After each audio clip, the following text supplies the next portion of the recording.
মধ্যরাতে হঠাৎ চোখ খুলে গেলে আল্লাহ তাআলার দুইটি নাম পড়ুন, তারপরে ফলাফল দেখবেন আপনি নিজে অবাক হয়ে যাবেন। মধ্যরাত, এই রাতটা হচ্ছে রাতের শেষ অংশে যদি আপনার চোখ খুলে যায় তাহলে মনে করবেন আল্লাহ তাআলা আপনাকে সফলতার দ্বার প্রান্তে পৌঁছে দেওয়ার জন্য আপনার চোখটাকে খুলে দিয়েছেন।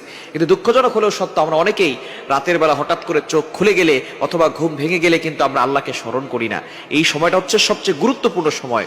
বুখারী শরীফের বর্ণনা, নবীজি সাল্লাল্লাহু আলাইহি সাল্লাম জানিয়ে দিয়েছেন, নবীজি সাল্লাল্লাহু আলাইহি সাল্লাম বলেন, রাতের শেষ অংশে, মধ্যরাতের পরেই রাতের শেষ অংশে যখন রাত একেবারে গভীর হয়ে যায়, এই সময়টা আল্লাহ তাআলা প্রথম আসমানে চলে আসেন এবং আল্লাহ তাআলা বান্দাদেরকে ডাকতে থাকেন, কার কি লাগবে আমি আল্লাহর কাছে চাও, আমি আল্লাহর কাছে বলো। অভাবে পড়ে গেছো, বিপদে পড়ে গেছো, তুমি টেনশনে পড়ে গেছো, দুশ্চিন্তায় পড়ে গেছো, আমি আল্লাহর কাছে সাহায্য চাও, আমি আল্লাহ তাআলা সকল বিপদ আপদ থেকে, বালা মুসিবত থেকে তোমাকে হেফাজত করব। সুতরাং আল্লাহ নিজে এসে ওই সময় বান্দাদেরকে ডাকতে থাকেন। মুয়াজ্জিন 5 বার প্রতিদিন মানুষকে ডাকে, হাইয়া আলাস সালাহ, হাইয়া আলাল ফালাহ, কাম টু দ্য সাকসেস, সফলতার দিকে আসো, কল্যাণের দিকে আসো। কিন্তু একটা সময় এমন আছে যেই সময় আল্লাহ নিজে বান্দাদেরকে ডাকতে থাকেন। এই সময়টা হচ্ছে মধ্যরাতের পরে রাতের শেষ অংশে। এই সময়গুলোতে, এই সময় যদি আপনার চোখ খুলে যায়, আপনি এই আমলগুলো করতে দেরি করবেন না। আপনার ওযু করার দরকার নাই, ওই অবস্থায় আপনি আমলটি করবেন। আল্লাহ তাআলা দুইটি নাম পড়বেন 11 বার করে। কয়বার? এবং দুইটি নাম পড়ার আগে আপনি 3 বার দুরূদ শরীফ পড়বেন। দুরুদের ভিতরে সর্বশ্রেষ্ঠ দুরুদ হচ্ছে দুরুদ ইব্রাহিম। আমরা নামাজ যেটা পড়ি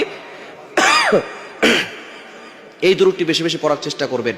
আল্লাহুম্মা সাল্লি আলা মুহাম্মদ ওয়া আলা আলি মুহাম্মদ কামা সাল্লাইতা আলা ইব্রাহিম ওয়া আলা আলি ইব্রাহিম ইন্নাকা হামিদুম মাজিদ।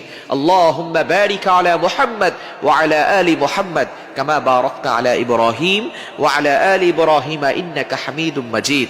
এটা আপনি 3 বার পড়বেন। আর যদি এটা একটু বেশি কষ্ট হয়ে যায় তাহলে সাল্লাল্লাহু আলাইহি ওয়াসাল্লাম, সাল্লাল্লাহু আলাইহি ওয়াসাল্লাম, সাল্লাল্লাহু আলাইহি ওয়াসাল্লাম, এটা 3 বার পড়বেন। এরপর আল্লাহ তাআলা দুইটি গুণবাচক নাম পড়বেন। আল ওয়াহ্হাব, এটা পড়বেন 11 বার। আর হচ্ছে ইয়া ফাত্তাহু, এটা পড়বেন 11 বার। এই দুইটি নাম পড়ে আপনি আল্লাহর কাছে দোয়া করবেন, দেখবেন আল্লাহ তাআলা আপনার সকল চাওয়া পাওয়াগুলো কবুল করবেন, আপনার নেক আশাগুলো আল্লাহ তাআলা কবুল করবেন। আল্লাহ তাআলা নিজে